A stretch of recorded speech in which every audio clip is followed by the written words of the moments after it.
victims in this case. There are victims on this young man's side of the family. Nobody would have ever thrown them into the whirlwind of events that they have been thrown into. And the Roof family also issued a statement today saying they want to offer their deepest sympathies and condolences to the families of the 9 victims.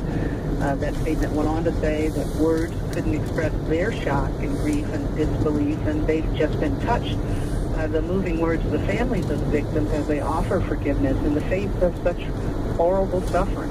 Cheryl, we mentioned that Dylann Roof appeared in the courtroom by video. What was he like? What did he say for himself? Well, he was dressed in a jail uniform. He looked very subdued. Guards brought him from the jail into another room in the building, but not in the courtroom.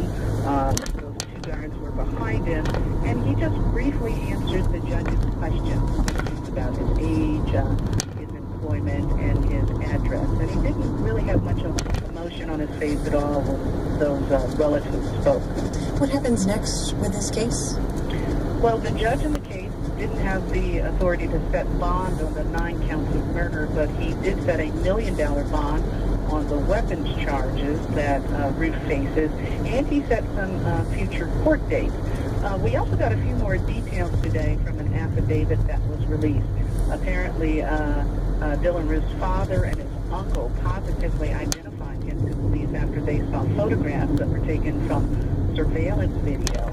And his father also told investigators that his son owns a .45 caliber handgun, and 45 caliber casings were recovered from the crime scene.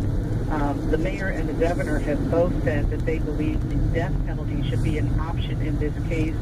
However, the prosecutor has said the first obligation is to the victims, and now isn't the time to have conversations about the death penalty, that families